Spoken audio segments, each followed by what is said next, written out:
Yo, yo, yo. Welcome to Hard Pass. I am your host, Jacques Slade. Today on the show, we've got a minor PJ Tucker controversy, a reunion decades in the making, our sneaker pick of the week, and of course, our Hard Pass. All right.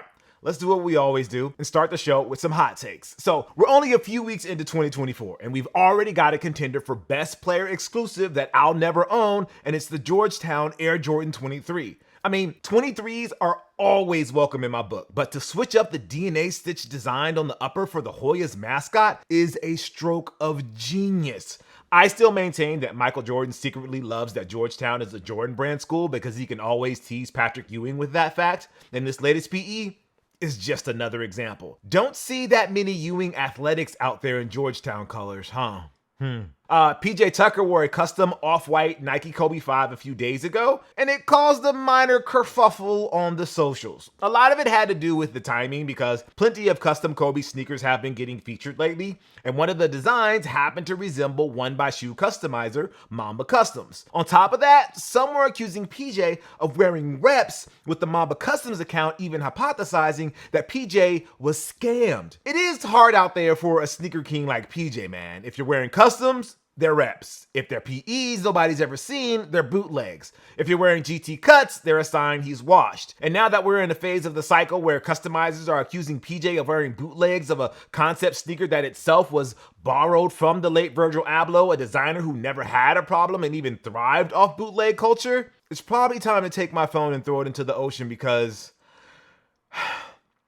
none of this is even that serious.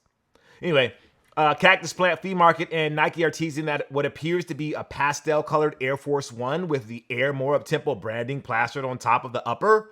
Look, as long as I don't have to break out with the number one on the trimmer so I can find out what these sneakers actually look like, I think we'll be all right. The megastar LA Knight subtly brings up a point that longtime wrestling fans who are also sneakerheads have been floating in their minds for a while now. Was the Air Jordan 11 inspired by Bret Hart's boots?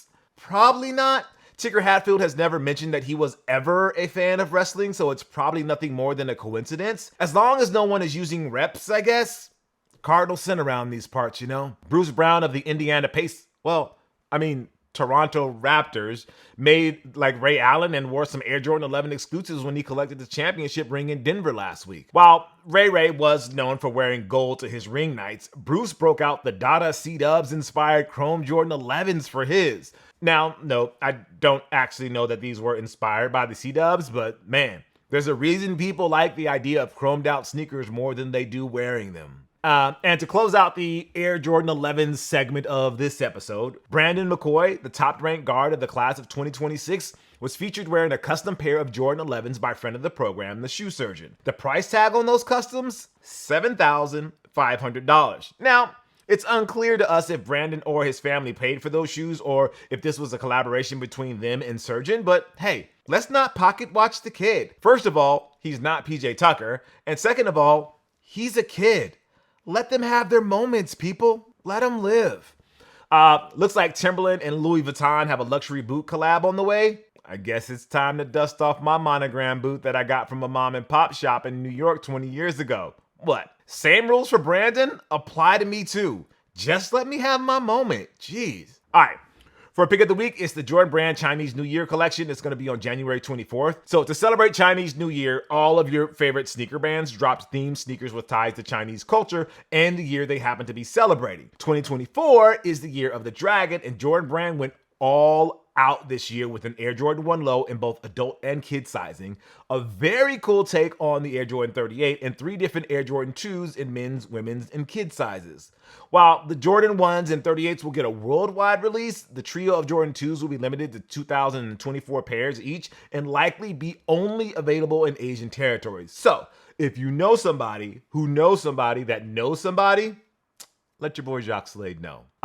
This week's People Think They Copied Kanye award goes to Factory Labs' Red Night Runner that was designed by former Yeezy creative Omar Bailey and San Francisco 49ers All-Pro Trent Williams. To be fair, there's more people anticipating that Kanye stans will complain more than there are actual Kanye stans complaining, but still, one of these AI companies needs to get on these Instagram and TikTok comment sections so I can have all these comments summarized as dumb arguments you don't need to see so I never have to read them again.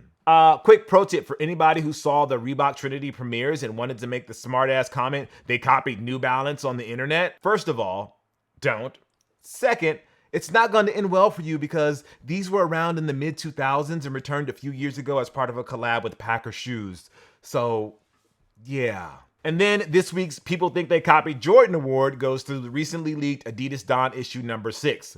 My favorite comment was the designers were asked to draw the Air Jordan 36 low from memory. Good job for once, internet. I don't necessarily believe that Donovan Mitchell and the Adidas design team set out to recreate the 36 low, but there are similar vibes. But what do you guys think? Meanwhile, a new sneaker that Adidas has coming down the pipeline won't be accused of copying anything else is the Adizero Select 2.0. As somebody who appreciates the good old days of the Crazy Light before they used to name their Kobe retros, it's great to see them bring back some pseudo-signature flavor to their basketball line. They even brought in Jalen Green as their modern equivalent to Derrick Rose and John Wall before they got their respective signature lines. And after an award-winning 2023, J-Tips is back with an unboxing of his upcoming Saucony Pro Grid Omni 9. Between these and Action Bronson's 1906R collab with New Balance, we're getting that much closer, Flighty McFlynits. Your time is coming.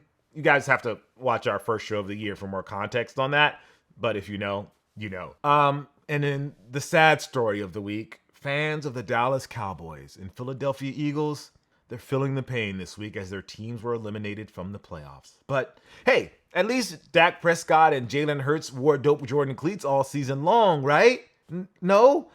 That's probably a little consolation. I mean, you could have fooled me from every sneaker IG account reposting their cleats like we haven't been seeing them for the past 4 months, but you know, it is what it is. 90s Hoops fans were all in their feels this past weekend when the Michigan Fab Five finally reunited during a Wolverines game, myself included. It was the first time that Juwan Howard, Jalen Rose, Chris Webber, Jimmy King, and Ray Jackson were in the same place since their playing days. Sorry, had to reference this hilarious diss by the legend Gus Johnson. Oh, man, what a great picture. See, Jimmy, you should have went to Michigan. You would have been a part of the Fab Five, and they'd still be talking about you today. They're still talking about it. Don't worry about it. It may not always be good. Anyways, seeing them reunite is awesome, man. Looks like both C-Web and Jalen have let go of their petty beef and not a moment too soon. Hopefully this means we can get Nike or Jordan gear that officially references that era. Look, if baggy pants are all the way back in, I need baggy basketball shorts back in our lives too. And before we move on to the hard pass, I got to give a big shout out to Stokely Hathaway on AEW. He has been trying to recruit Chris Statlander. Yeah, it's the type of goofy, gimmicky thing that AEW fans love to claim they're above, but yo, we have to let Big Stoke cook. And he certainly did when he paid George Santos to cameo this past week. Look, we all know Santos is a national disgrace and should probably be in jail, but I had to point out this one part from the cameo. He's like a little Surge Knight without the fear or intimidation. First of all, Stoke absolutely got his money's worth because the clip of that scum is all over the wrestling internet. Second, Suge? Like, if George or whatever the hell his real name is was a Zoomer, I'd get it. I don't expect anybody under the age of 30 to know who Suge Knight is, but he's 35, right at the cutoff point where he has to be cognizant of that whole era. Anyway, it's time for this week's Hard Pass, where we take a look at something in the culture that just needs to go, like Adidas releasing this Ultra Boost Light with scuff marks and dirty boost soles. I understand why Adidas is doing this. Pre-distressed sneakers continues to be a thing because reasons beyond me, but doing this to an Ultra Boost just feels dirty beyond the fake dirt they threw on this thing. Like, no matter how you wear your Ultra Boost, they will get dirty. Those shiny white boost soles will eventually collect dirt and yellow over time. That knitted material for the upper will eventually tear up. Cleaning them is a fruitless endeavor. So I guess the thinking here is that Adidas is letting you get ahead of it. Why wear beat up Ultra Boosts that might be falling apart when you can buy and wear fresh new Ultra Boosts that only look like they're falling apart? No, seriously, why would you do that and defeat the purpose of wearing Ultra Boost in the first place.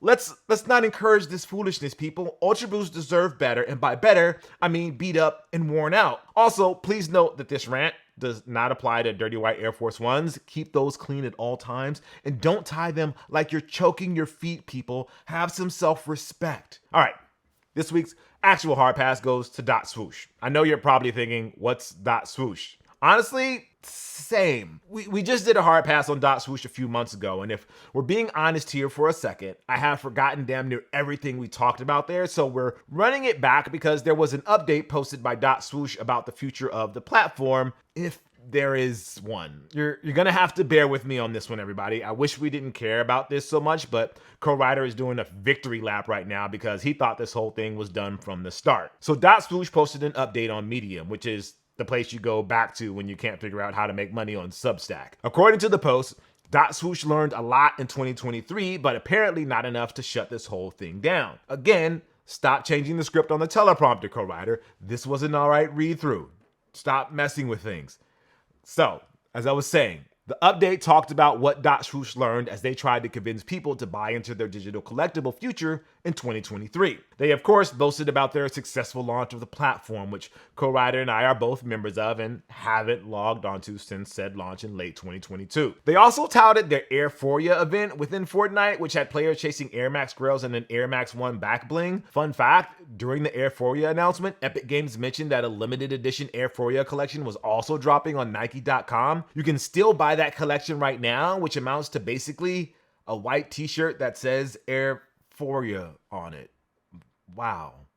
Next up for Dot Swoosh is the gaming world and Nike's in-game wearables. These are virtual skins that you can outfit your character in any game that you want. Well, technically any game that Nike partners with. And don't worry, these are different from the digital collectibles you've been purchasing on Dot Swoosh. So if you want a Dot Swoosh Air Force One and a Nike in-game wearable Air Force One, that's 2 transactions. Isn't paying for basically the same thing twice really fun? Hey, I don't know about you, but I can't wait for my characters in Prince of Persia, The Lost Crown, and Like a Dragon, Infinite Wealth to wear Dot Swoosh sneakers and puffer jackets. I mean, who cares about the world that these developers toiled over for years so we can be immersed in their creations when I can have my characters wear panda dunks? Man, to be a fly on the wall of that Nintendo meeting when Nike is pitching them on having Link and Zelda wearing Valentine's Day dunks, swoosh decals on Mario Kart 9?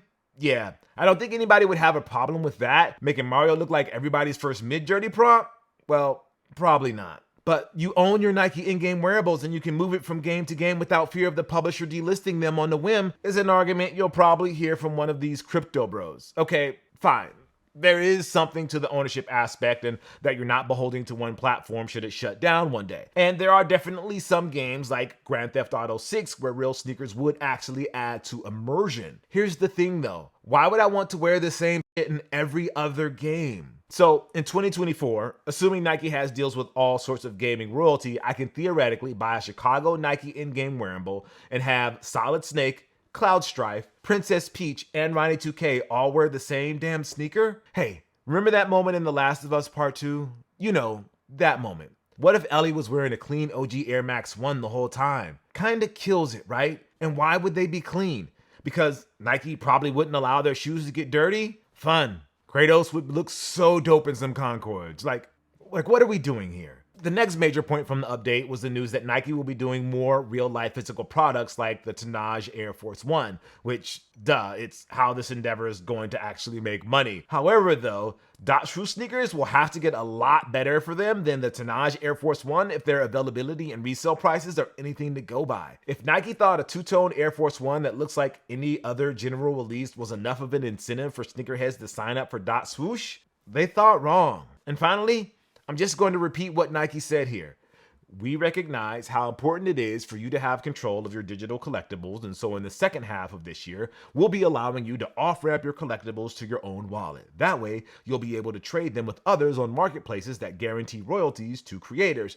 And, simply put, building our own marketplace could distract from our product creation and storytelling, which we feel is most important to us and to our members. whatever that means. Our interpretation of this whole thing is that while Nike knew that getting people to buy into the Web3 of it all was going to be an uphill battle, they probably miscalculated how little of a damn people actually cared, because it's so minuscule of a damn that they just posted the update on Medium and nobody has reported about it, tweeted, or TikToked about it who wasn't already a crypto bro. At the end of the day, I don't think it was a bad move by Nike to invest in this digital collectible future. I don't even think that Dot Swoosh or their artifact projects are dead. Co-writer thinks the in-game wearable thing is dumb. I think it just needs clarity and better PR. They should have just done a whole list of things first, like fix the sneakers app, make more Kobe Protros, introduce a pre-order system on a select number of releases, make more Kobe Protros, implement better quality control for retros, make more Kobe retros,